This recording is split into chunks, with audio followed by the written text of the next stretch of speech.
Hello, CT Roan doing lab 3 for momentum. Part 1 has start with marbles in the center of our mock runway here. We flick one marble to record the results of how many end up leaving the runway. Since they have the same mass, momentum should transfer equally from one marble to the other. So we should only see the end marble come off because momentum will transfer from 1 to 2, 2 to 3, 3 to 4, and then 4 to 5. So we'll see if that holds up. Ta-da! So we'll do that.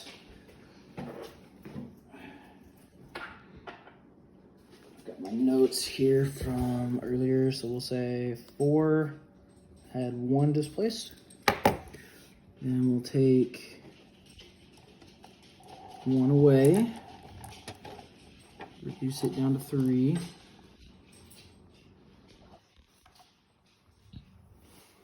And then repeat that.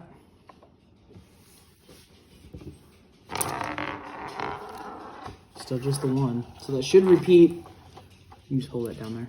Should repeat similarly all the way to the end because as momentum transfers from the first marble to the second, and then so on all the way down the line, as a momentum transfers from one marble to the next, the initiating marble becomes stationary because all the momentum transfers to the next one because they'll have the same mass. So basically it's just a transfer of velocity from one marble to the other.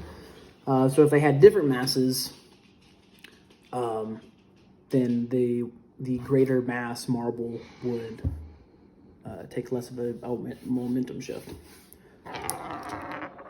Same as with 2. And so that one was a little different. Okay. So I'm gonna do that one more time just to make sure it wasn't a fluke. With only having 1 marble. So it significantly slows, but it continues to move forward because of the initial velocity. So that's actually different than the other ones because there wasn't any other marbles past the first one to absorb the momentum.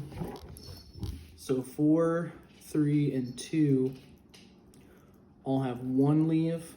1 marble has both the first, or the initial marble and the stationary marble continue off. So we'll count that as 2.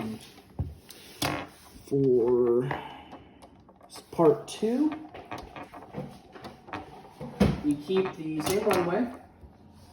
We're going to call this our left boundary, and this on the side close to me, the right boundary. Start with 1 marble on each side, and flick them toward each other for a head-on collision, and then record to see how many leave the right and how many leave the left. So all of these come off.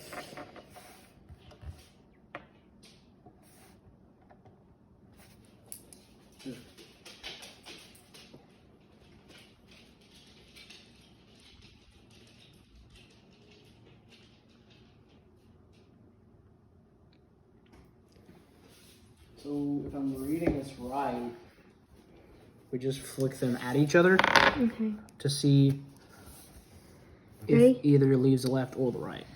1, 2, 3. That was my bad. Yeah, don't hit the runway. Don't flick it, just kind of shuffle it with your finger. 1, 2, 3. So they both come all the way off. And that's kind of what I expected. So 1 and 1 means they both come off. I'm going to change this just a little bit because I don't see how I'm going to apply that with moving more than 1. What I want to do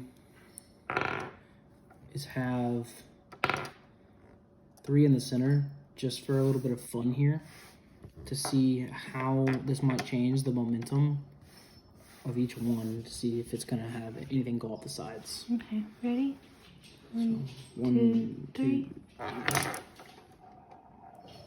right, let's do that again. Let's do it off your count now. 1, 2. 1, 2, 3.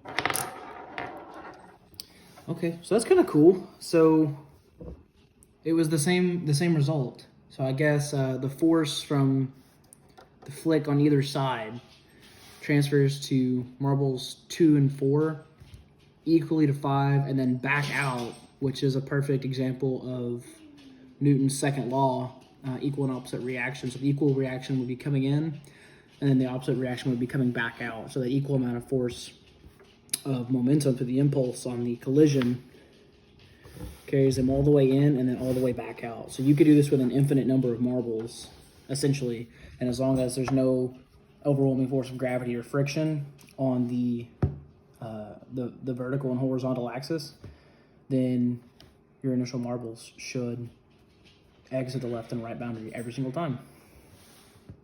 Cool. Okay. That's it.